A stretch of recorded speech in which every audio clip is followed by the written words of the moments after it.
Hi, welcome back to Slow Motion Magic. My name is David, and this is where Parkinson's disease awareness meets magic, raising awareness one magic trick at a time. I owe you a huge apology. What can I say? Look, it's been about 2 weeks since I posted a video, and I have a good reason. I'm not saying it's an excuse or... Look, putting together Conjuring for the Cure took a lot more effort than I expected, but I have to tell you, it certainly paid off. I apologize for missing a posting video, but wow, what a great event. Everyone had a fantastic time. The show went off without a hitch. We raised well over $1,000 for Michael J. Fox Foundation. All that money goes 100% to research. When we raise money, what's called grassroots funding, like we did third-party fundraising, no administration costs. It's 100% went to charity. It was a fantastic event, and my performance today is going to be the videotape of my performance at the show. So I hope you guys enjoy it, and don't forget to like, share, and subscribe, and we'll see you next week on Slow Motion Magic.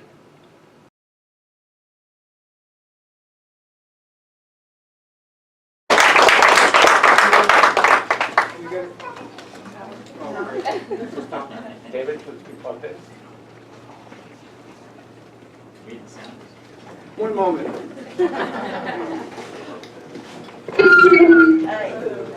Okay, now I have your attention. Okay. Wow, a lot of people. I usually do this for a camera and one person on YouTube. So I have a trick today that I'm going to start with. It's a cornerstone of magic. It involves an example of misdirection. The first time I experienced this similar type of magic trick and this type of misdirection was, I was probably about 5 years old at the kitchen table with my brother Mark. And I had a little sack of M&Ms, and he had a little sack of M&Ms. And he said, "Hey, look, Big Bird." And I turned to look for Big Bird, and when I looked back, magically half my M&Ms were in his pile. So this could be an exercise in misdirection. And instead of M&Ms, we're going to use 4 jokers. Jokers don't usually get to play, so I like this trick. We've got 1, 2, 3, 4 jokers. 4 altogether. And what we're going to do is we're going to lose them into the packs individually. Drop them on the pack here. We're going to lose them, each card individually into the deck, and then see what we can do.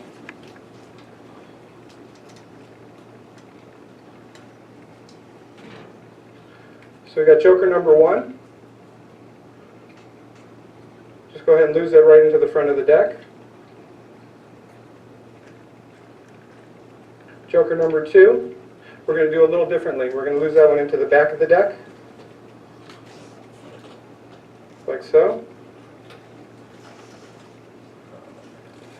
While you're all watching so closely. Joker number 3. We're going to lose that one a little differently as well. We're just going to go ahead and push it forward and drop half the deck on top of it. And the last joker, we're going to leave right on top, and we're going to shuffle the deck so that not only does the last joker get shuffled into the deck, but the other jokers will get mixed up as well, lest you think I was putting them into very specific spots, pulling shenanigans or skullduggery. Okay, and I'll give the deck a couple cuts just for good measure.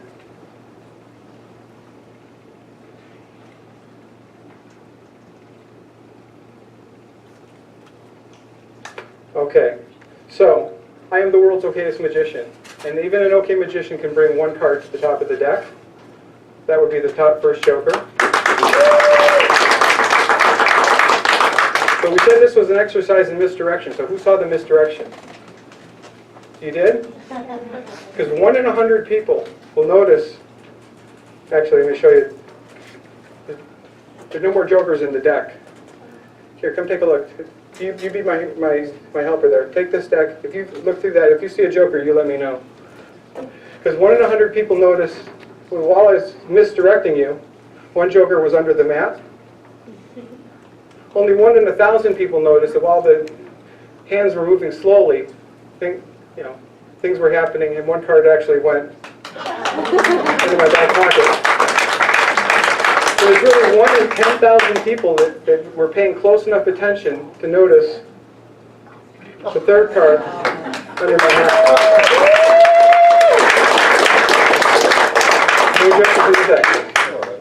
Okay, so that's misdirection. That's what you got to watch out for. That's never trust a magician. So I have what's called the money printer. Is the rabbi here? There, good. This is very important. This is going to solve all your problems, Rabbi.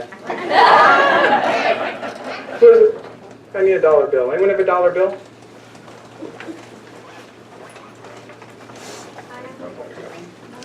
I have one.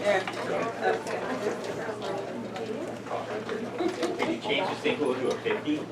Well, what I'm going to do is I'm going to take the dollar bill and I'm going to put it into the money printer.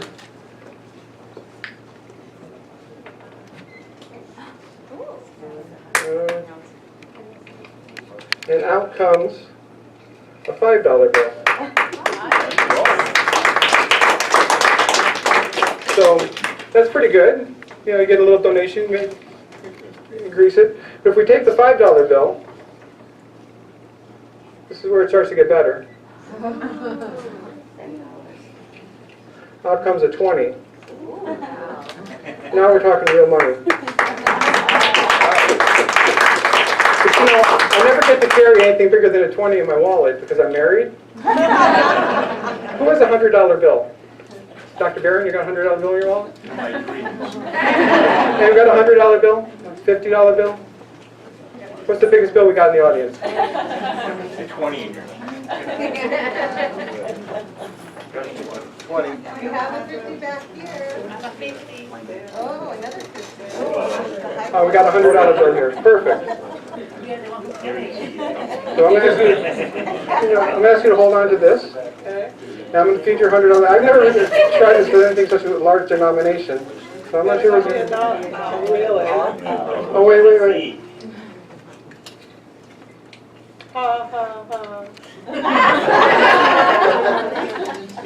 Donation receipt, thank you, from the Michael J. Fox Foundation.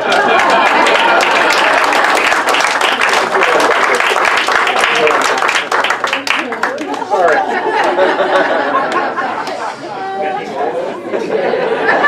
So now you know how to make your budget. I'll lend it to you. All right. For my last trick, and I only get a limited amount of time as much as I'd like to talk all day. I need 2 volunteers. I need this guy right here, because I know he's a lover of magic. Don't trip on the stage, we're not insured. You can come up, just don't fall. And the young lady in the back with the kitty cat on her shirt. Okay, let me get rid of this. All right, I need one of you to stand on this side here, and one to stand on this side there. Now what we're going to do, first let me show you I got a regular deck of cards. People like to know that I'm not playing with a stacked deck. Or a full deck. I'm never playing with a full deck. Okay.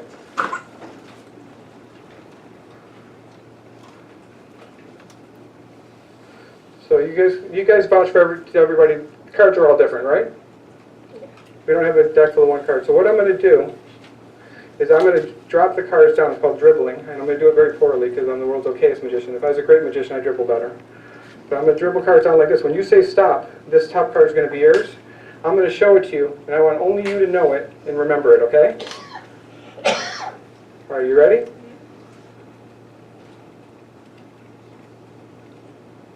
Right there? Okay.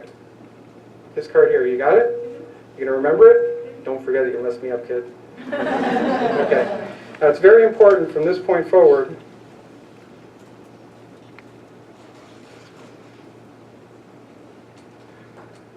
Hope I did that right. All right. The cards are on the table. Before you make your choice, I want you to think of a number 1 to 52. I got it. Okay, what's your number? 52. That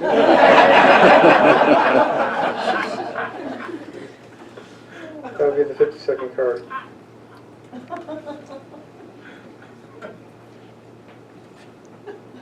$52, huh?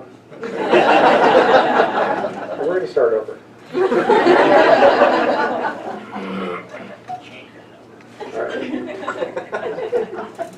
I'm the okayest magician. I get a do-over. This is when I turn the camera off and usually restart. All right, so you pick a card. Ready?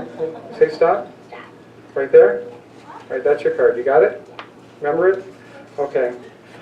Now I'm going to have you pick a card 1 to 52. Don't pick 1 or 52 because those are kind of boring.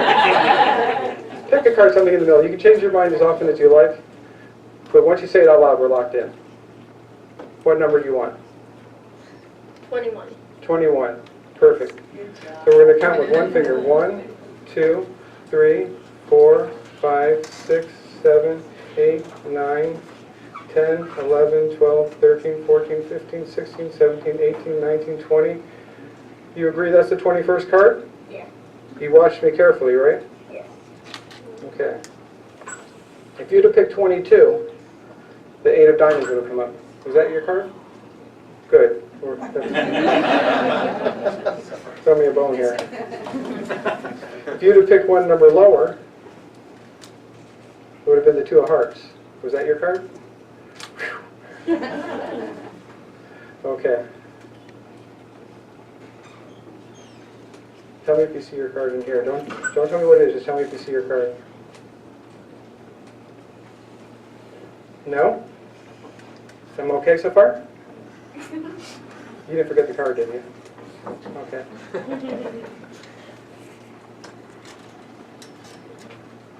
You see? Tell me if you see it here. If you see the card, the trick's over. I messed up beyond repair. No? I got a pretty good chance of getting this right here. All right. So for the first time, you picked a card. Only you know the card. You picked a number after the cards were on the table, so I had no way to shift the deck around.